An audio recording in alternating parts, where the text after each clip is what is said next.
Boas-vindas a mais uma explicação técnica trazida até aqui pela Force College. Na nossa última lição, a gente passou passo a passo pela instalação e verificação da Solana CLI, certo? Pois bem, com essa ferramenta já funcionando direitinho e a conectividade com a rede totalmente validada, chegou a hora de darmos o próximo grande passo. Hoje, a gente vai estabelecer o que podemos chamar de uma planta baixa digital para qualquer projeto na Solana. A nossa ideia aqui é entender como organizar um diretório de um jeito que o fluxo de trabalho local fique previsível, super fácil de replicar e, olha, incrivelmente eficiente.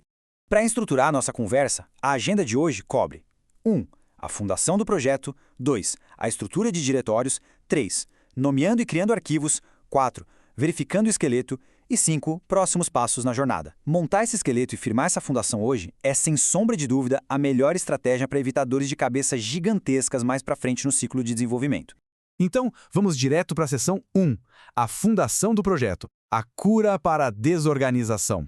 Quem desenvolve software, com certeza absoluta, já se deparou com isso em algum momento.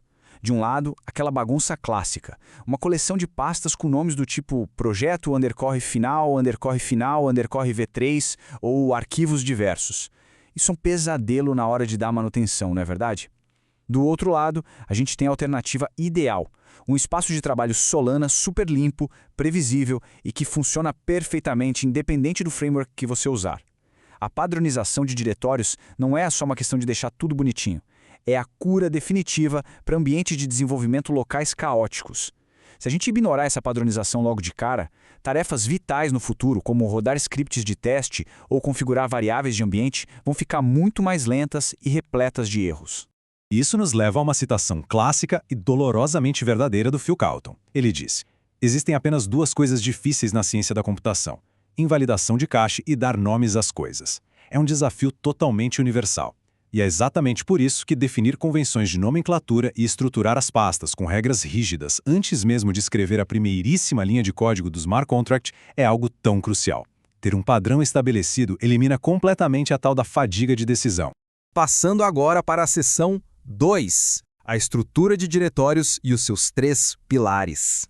Essa arquitetura recomendada se apoia brilhantemente em 3 pastas de nível superior, e cada uma delas tem um propósito único e inegociável. O primeiro pilar é o diretório config. É aqui que ficam os modelos de ambiente e os arquivos de configuração contínua, isolando qualquer dado sensível do resto do código. Em segundo lugar, a gente tem a pasta Programs. Aqui moram os pacotes dos nossos programas on-chain, quer eles sejam escritos em Rust puro ou usando algum framework como o Anchor. E o terceiro pilar é o diretório Client, que guarda a parte off-chain, interfaces de usuário e scripts, que geralmente a gente organiza pela linguagem de programação. Separar a lógica on-chain do cliente das configurações desse jeito reduz drasticamente a carga cognitiva e zero atrito na hora de compartilhar o repositório com outras pessoas da equipe.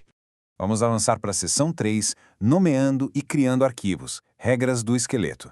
As convenções de nomes que usamos são intencionalmente simples, mas precisam ser seguidas à risca. A regra de ouro é tudo em letras minúsculas e formato kebab case para a raiz do projeto. Por exemplo, o meu projeto Solana, tudo separadinho com hífen. Já lá na pasta de programas, o nome do pacote tem que ser idêntico ao ID on-chain que a gente vai usar depois. Um bom exemplo é Greeting Program. E para a pasta de clientes, a prática mais recomendada é organizar por ambiente de execução, criando caminhos lógicos tipo client/java ou client/python. A grande mágica dessa lógica ser tão consistente é que ela sobrevive sem problemas a renomeações futuras de pastas, merges complexos no repositório e pipelines de CI. Nada de surpresas desagradáveis quebrando o projeto do nada. Bom, agora bora colocar a mão na massa. É literalmente como despejar o concreto de uma fundação, camada por camada. O passo 1 é usar o terminal para criar a raiz do projeto, entrar nela e logo de cara já gerar as 3 pastas principais que vimos agora há pouco. O passo 2 é adicionar os arquivos auxiliares vitais direto na raiz, um bom README para documentação e aquele arquivo .gitignore maravilhoso para não sujar o repositório. No passo 3, a gente prepara os modelos de configuração essenciais, gerando um .env.example lá dentro da pasta config. E para fechar, o passo 4 é instalar a estrutura inicial do código, criando os famosos placeholders para os programas e clientes. E olha, se a palavra placeholder pareceu meio abstrata aí no meio, não tem segredo. Um arquivo placeholder é simplesmente um esboço mínimo de código.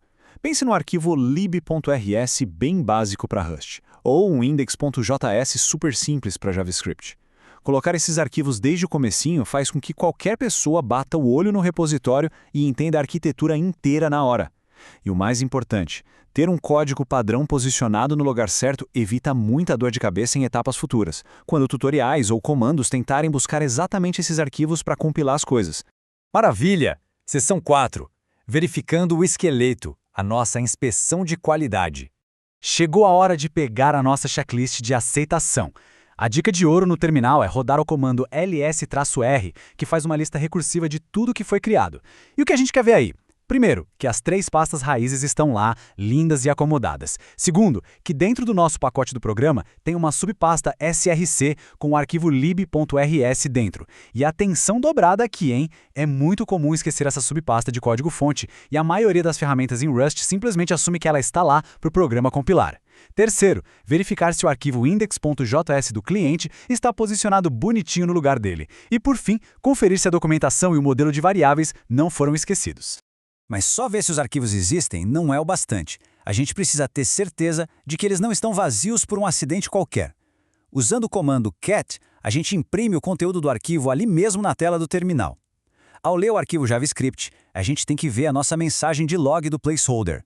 Rodando o mesmo comando lá no .env.example, devem aparecer as chaves vazias que a gente deixou de base, tipo RPC URL e Program Keeper. Essa verificação de conteúdo garante que a fiação do projeto não está só na aparência, mas está de fato pronta para ser conectada. Estamos na reta final. Seção 5. Próximos passos na jornada, preparando o terreno. Chegamos ao fim dessa etapa. O nosso esqueleto está oficialmente de pé. Trabalhar com essa organização metodológica tem um valor gigantesco, porque a profunda familiaridade visual que a gente acaba ganhando hoje com essa estrutura vai acelerar os nossos projetos futuros absurdamente. O próximo passo natural, dentro do nosso estudo das ferramentas de desenvolvimento da Solana, é avançar para a configuração de variáveis de ambiente. É lá que as chaves reais vão ser conectadas aos modelos que acabamos de montar. E assim, encerramos mais essa explicação trazida para vocês pela Ford College.